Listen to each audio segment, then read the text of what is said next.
situation because I was extremely depressed due to pregnancy. It's the hormones, the uncertainty, all of it, anxiety.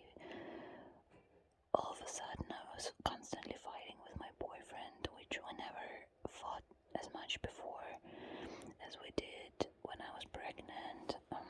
I just felt so misunderstood and lonely, and my pregnancy was preceded by 2 years of just mental anguish that was COVID. It just really, really, really ran me through, and I was so exhausted mentally and physically, and I was lonely.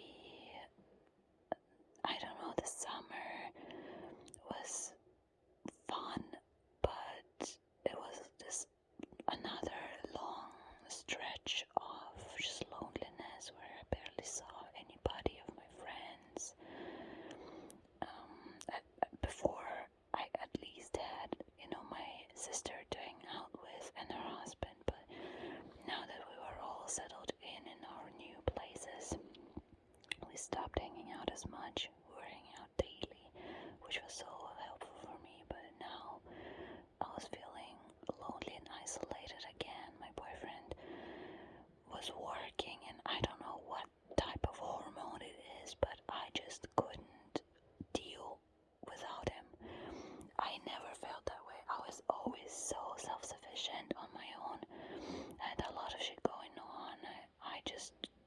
I don't know, I had so many hobbies, you could say, but I don't know what it is about pregnancy that just drove me insane and had me constantly begging him for his attention. It was extreme, and yeah, there was a lot of resentment on my part, and I openly admit that I just drove him insane, I guess, and kind of ground down his patience a lot, I guess. So yeah, after one stupid fight that just I was completely guilty of and that I initiated, where my boyfriend just mentally completely checked out and fell asleep. I was feeling like I hit the lowest point. It was just such a long time coming and in the making, and yeah, I just really hit the wall mentally, and I just sat there at night after I wrote this letter to my boyfriend just to get my feelings out, since he wouldn't talk to me, he just fell asleep. He was like hugging me just on, I don't know, automatically, like without any feeling. He was just going through the motions, and I was just so tired of his lack of mental presence in my pregnancy. So I don't know, he checked out mentally, and I was starting to just check out mentally, I guess. I let him do his devices, I let him sleep. I went to sleep in another room, actually dragged a mattress, wrote this letter just to get my feelings out, because obviously there was just no one to talk to, no one in my life. I had this other friend that just stopped being like in my life. We were just constantly texting because she lives kind of far away, but she was kind of not replying for like days on end and stuff, so I felt like a burden to her. I felt like she didn't want to listen to my bullshit because she had a lot going on, which I understand, but still I was like lonely. And this third best friend, she's like the type of person that's kind of leaning a little bit into toxic positivity, where she does not want to acknowledge bad things in life. She's very fragile mentally, and she just can't deal with a lot of like negativity and stress, which is also like, I respect that. Sometimes it's like weird, but I get it, we are fragile creatures and we need to protect our peace, and that's what she does, and I understand. My cat, like clockwork, a little bit additional ASMR for you.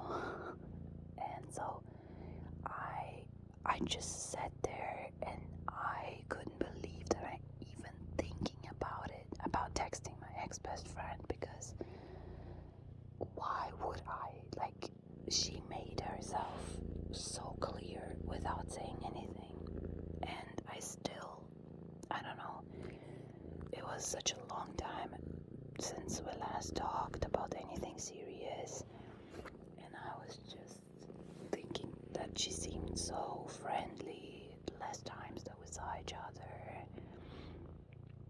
I don't know, the last time I tried to text her about anything was even before I got pregnant. It was actually crazy. This was such a long time ago. And she was like, "Oh my God, I should have taken you to a sleepover at my place." I was having a panic attack, and I just texted her that I was having a panic attack. I was alone at home, and yeah, so that was kind of the last time.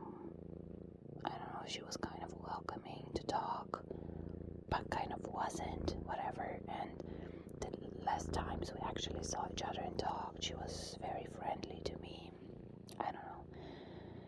I was just desperate and lonely, and I texted her and basically just told her everything that was going on between me and my boyfriend, and my depression and my loneliness, and just told her everything that I've basically told you and more. I just don't really want to go into detail about my boyfriend because he's improved so much in last months. He's actually improved my life by just eliminating a couple of habits that he had that drove me insane, and I don't know, life is so much better now, so I really don't feel like dwelling on anything. It's not like he was abusive, it's not like he was really like that neglectful if you compare him to a lot of other men, but I still felt neglected because I'm a crazy person, and kind of like you knew what you were getting yourself into, getting me pregnant. You can't just pretend that you didn't know me. Like, you can't just leave me to my own devices like that. You knew who I was, and you still convinced me, and you told me that you'd be there for me, and all of a sudden you mentally just checked out, and you weren't participating in my pregnancy, like mentally at all. That's basically the gist of it. It's hard to explain, and I feel like I just come off as this, like, I don't know, attention seeker and narcissist, and maybe I am. I'm not even like denying that I have those traits, so I'm not. I'm just telling you how it was for me, and I don't want to come off as either a hero nor like a total villain. It's all shades of gray, and yeah. At least I had my cat on my side. She's so cute right now. So yeah, I texted her, and then I fell asleep. I had the worst hangover. What the fuck? The worst migraine. I wish, bitch. The worst migraine of my life. It felt like the whole pregnancy, the best thing that this pregnancy gave me, other than the fact that, weirdly enough, my leg hair stopped growing. Just stopped growing entirely. That was the best thing. And the next best thing was the fact that I stopped having headaches. 100% they disappeared, and I was always prone to headaches and migraines and stuff. So I got like 2 migraines or headaches during the whole 9 months of my pregnancy, and this was the day I got like one of them. I was dying, and I couldn't take aspirin, which aspirin always helped me a lot. I had to take this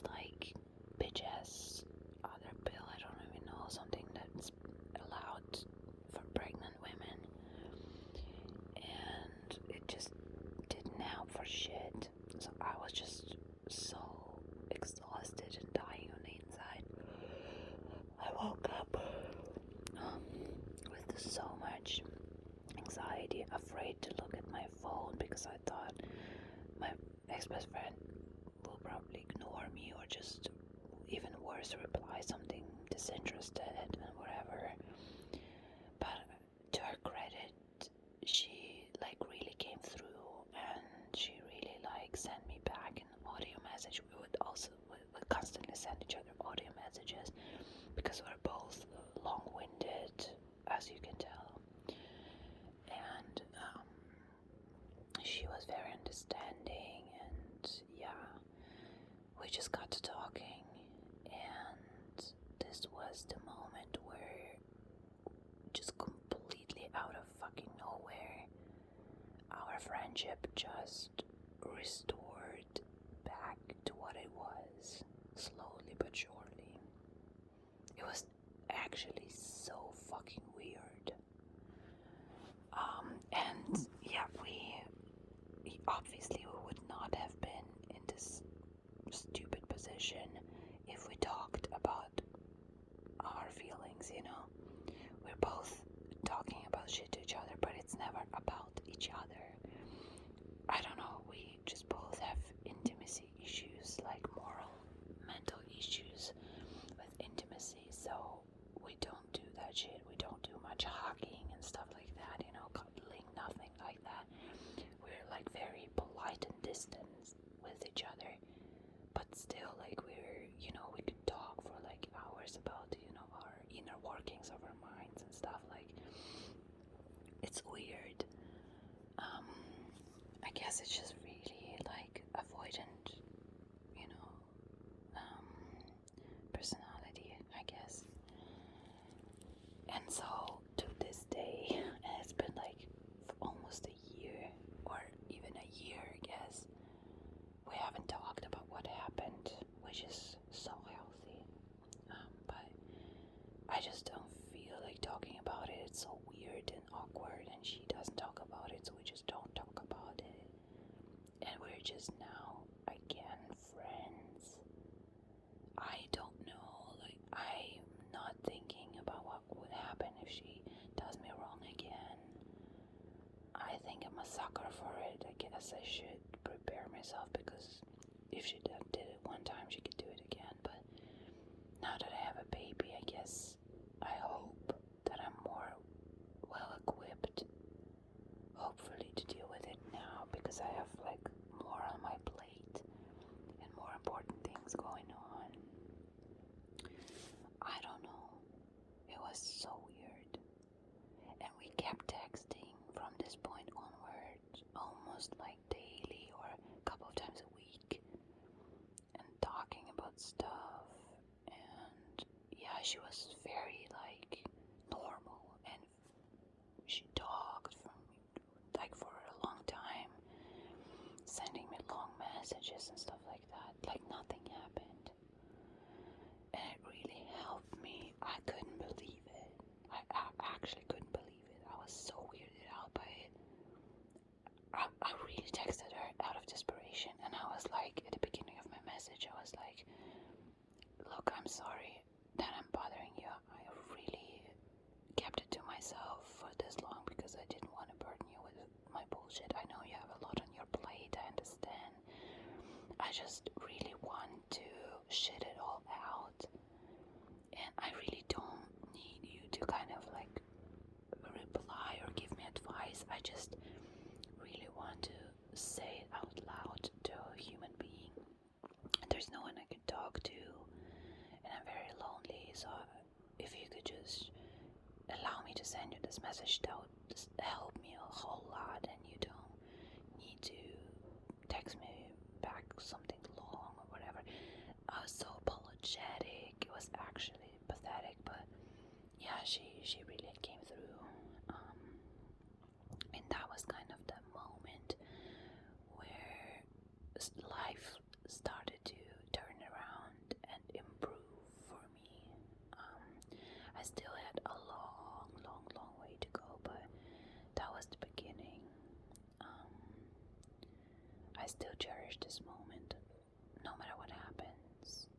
It was such a relief and really saved my mental state. So yeah, then in the morning, my boyfriend took his sweet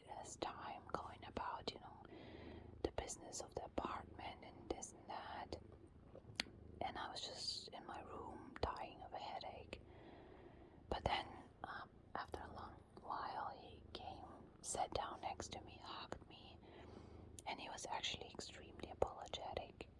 But then, why wouldn't you just come right away after you got up in the morning, It's the little things. This person spent hours doing shit, important shit for our apartment, but still, you don't get it. I'm telling you that I'm not important to you, and this is how you apologize, by me being not important for hours more. It's crazy. So he came to me and he was very apologetic, and he seemed genuine. He told me that we could go just eat something, and I didn't talk to him. I just didn't talk, and he had to ask me 100 times.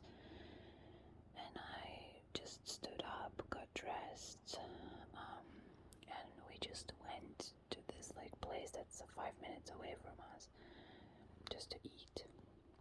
And he was limping because he hurt his leg somewhere, and I remember I was barely able to walk at this point, and he's limping next to me. It's just crazy. 2 cripples.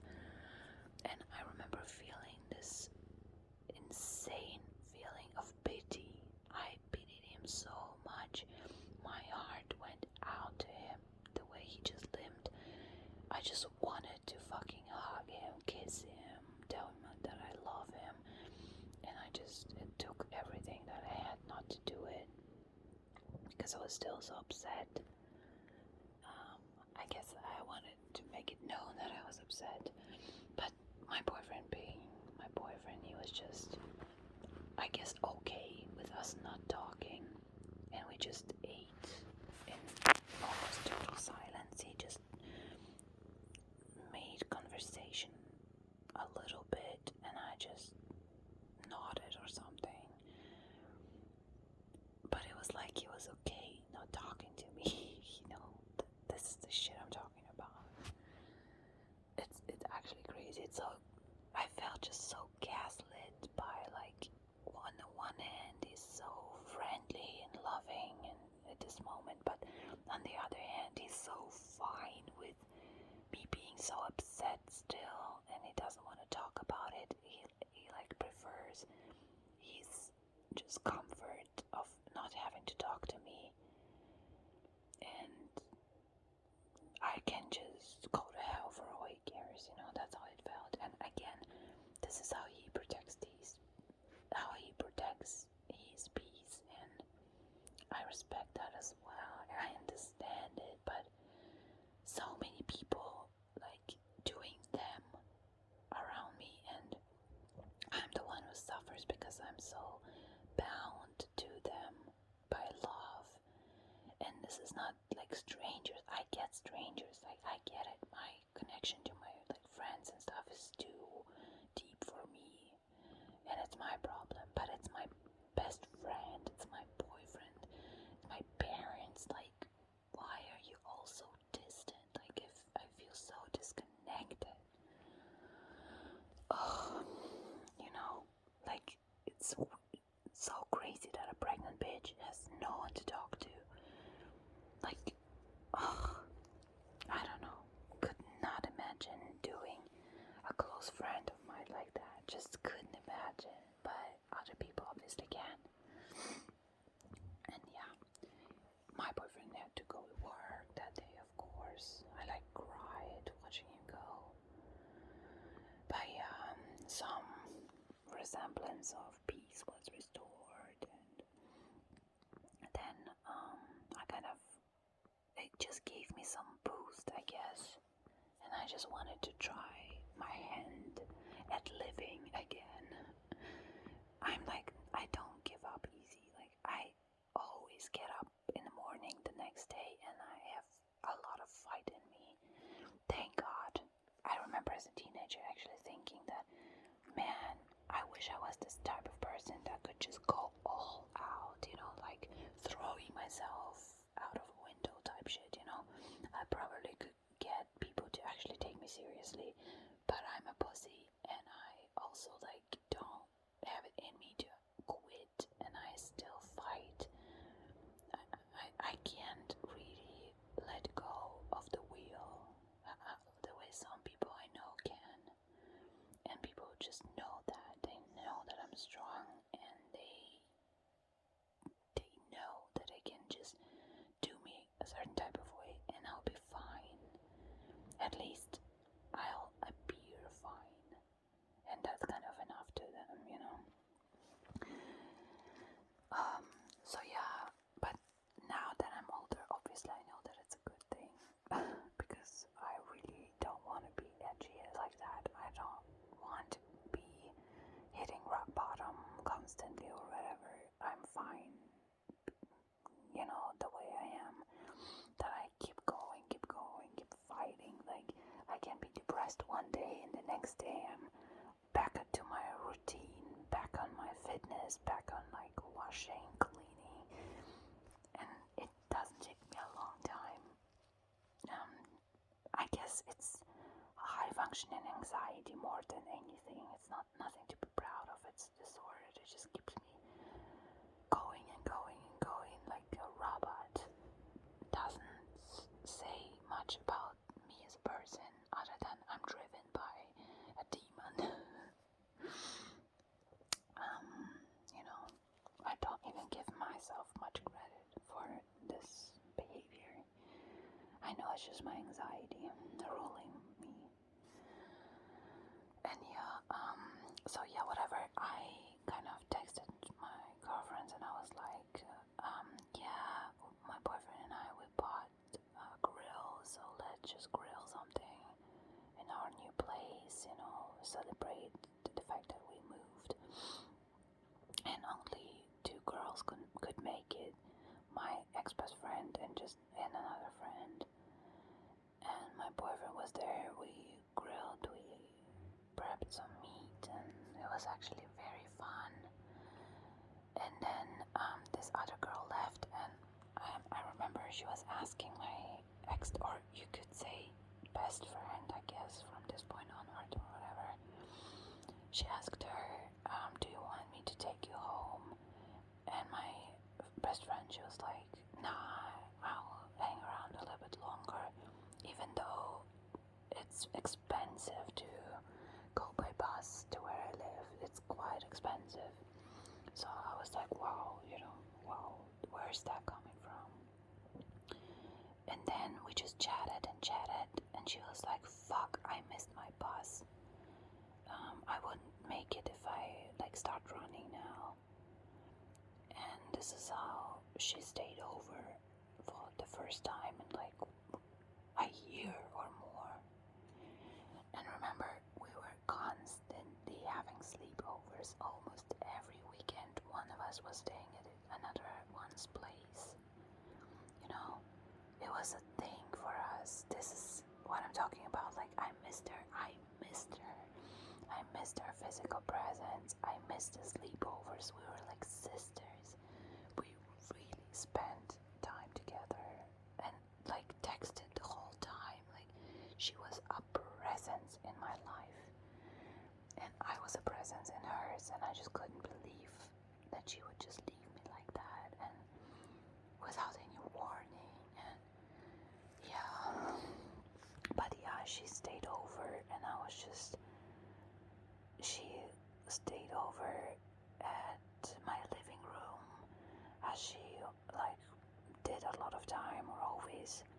And I went to sleep into my boyfriend and I's bedroom, and I was just like looking at the ceiling, so shocked, but also like it was just so comforting having her here.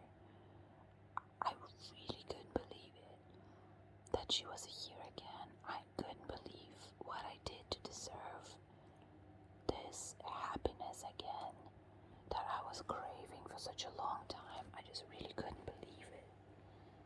I just thought, God, if you exist, thank you. Like, wow, you know, you really came through. And it was like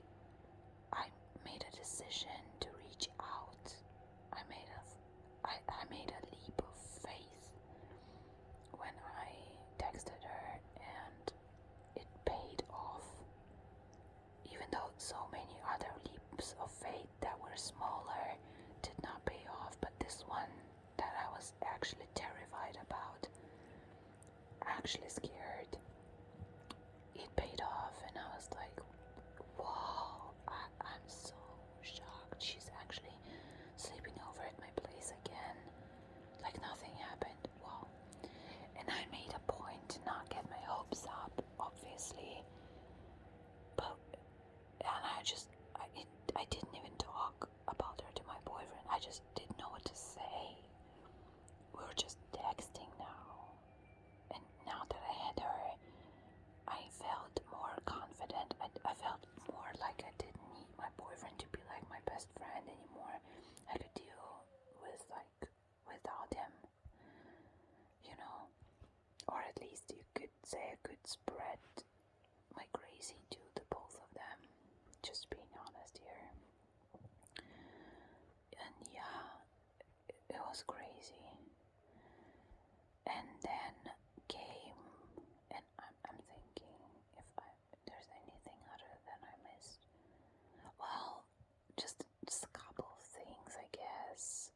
One party that we went to, where my boyfriend just said to some new people that we met that it felt no connection to the baby, and it's fine, obviously I didn't see the baby, but he was just telling it so readily to people we don't know, and I was just like, that's so just uncalled for, shut the fuck up, I just really had to, and I kept saying the same things to him over and over and over again, and it just didn't get them, It's just such an avoidant personality due to his abusive background and family growing up, and I get it, but shut the fuck up, Not everyone is so emotionally closed off as you.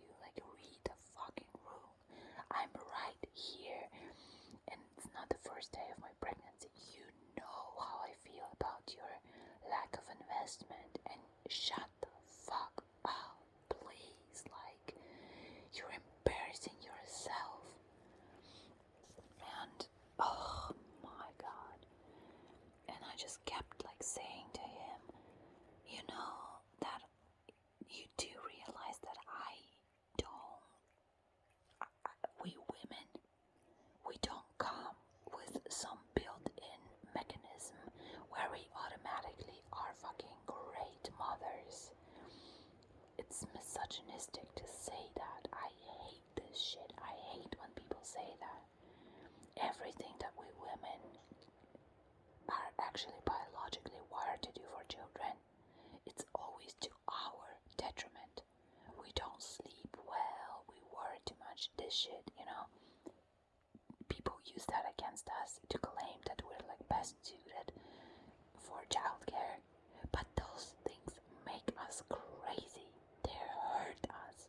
Lack of sleep, being too empathetic, being too, obsessed with your child biologically, it hurts you. It should be a no-brainer that a person that's less invested should help, help us kind of recharge, give us a moment where we can be ourselves and not this enmeshment with our baby, But no, it's used as a reason to enslave us even more into childcare and home, building and stuff like that. Homemaking, I'm sorry. I hate this misogynistic shit, and the more I read about it and talk to other women about it, the more I fucking hate this shit so much. And I just told him, the fact that you think I am somehow connected with the baby just by sheer fact that I'm carrying her, and this absolves you from being connected with her. It's bullshit. I'm connected with her because I try to be connected with her. She's a parasite in my body at this moment. She drains me. She takes from me. She makes my life harder. It takes effort, mental, rational effort, not some fucking hormonal or emotional shit. No, it's rational work, mental labor with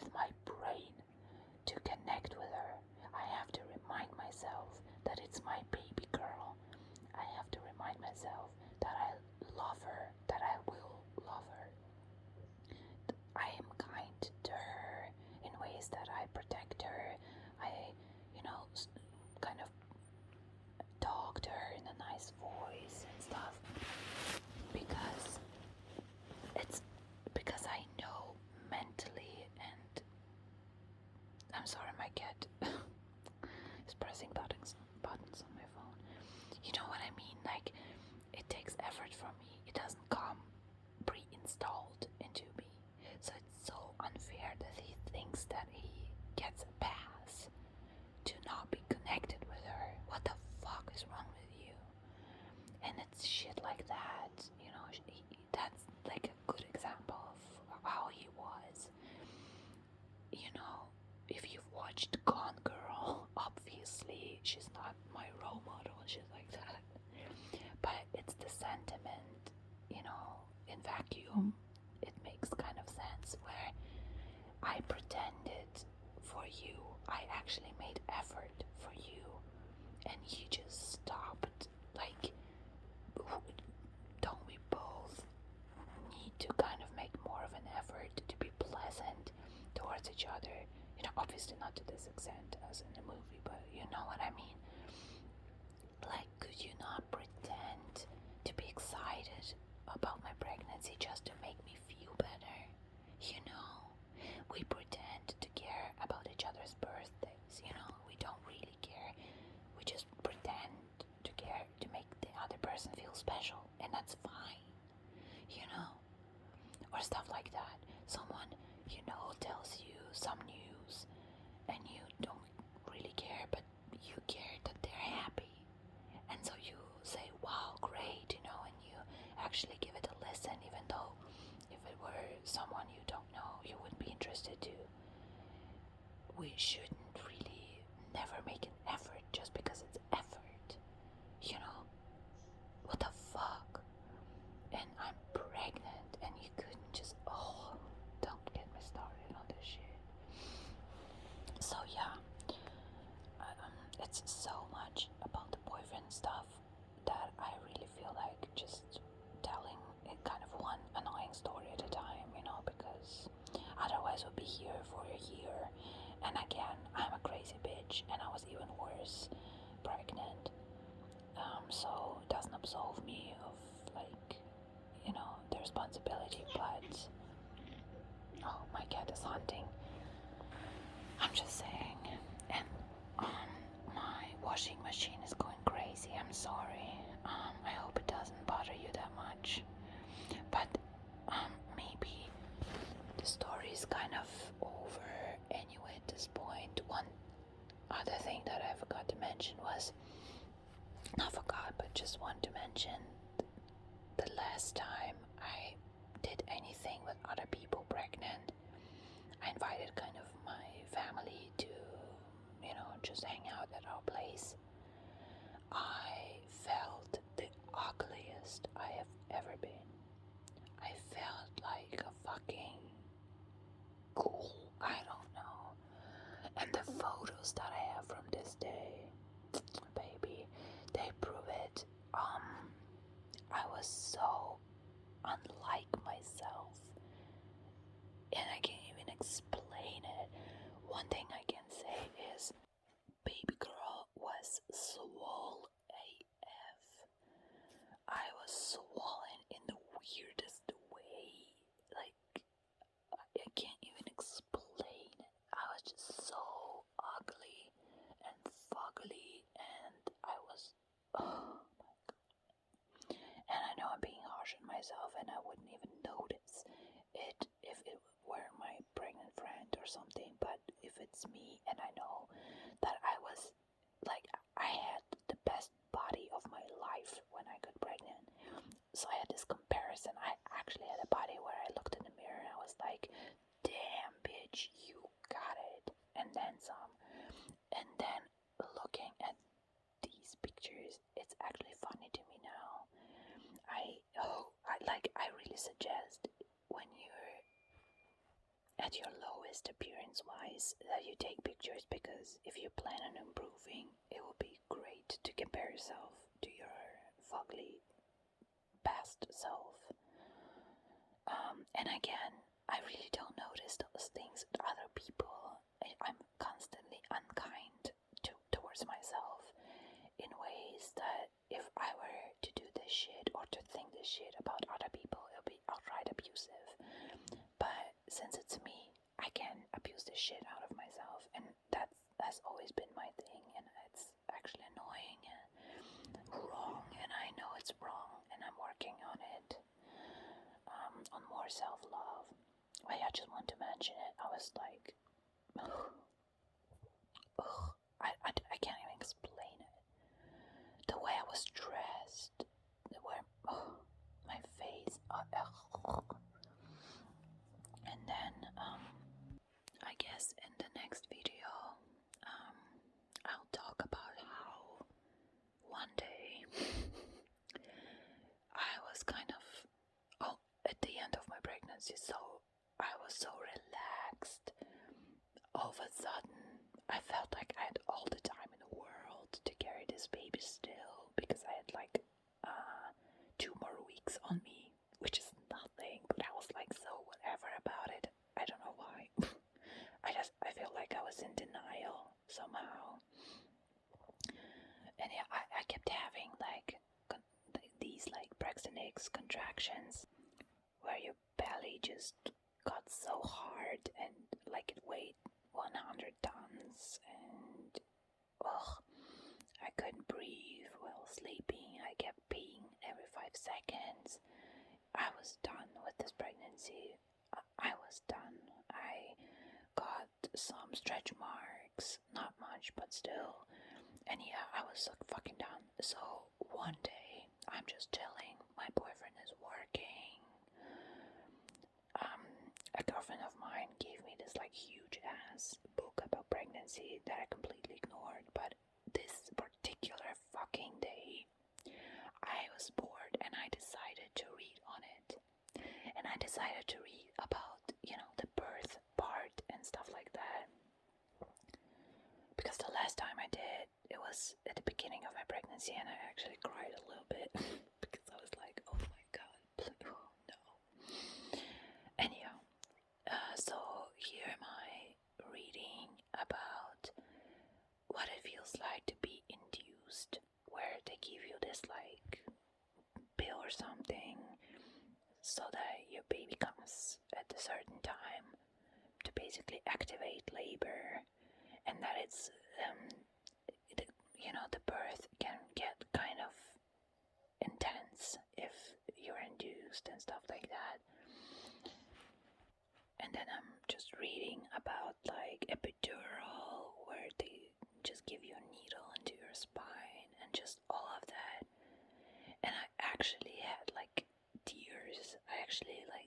And it wasn't because it was like sad, but it was just like emotional. Just, oh my god, I can't believe I have to deal with this shit, moment. I just kind of just silently cried for a second there. And then I got up, went to the toilet, and my fucking water broke, bitch.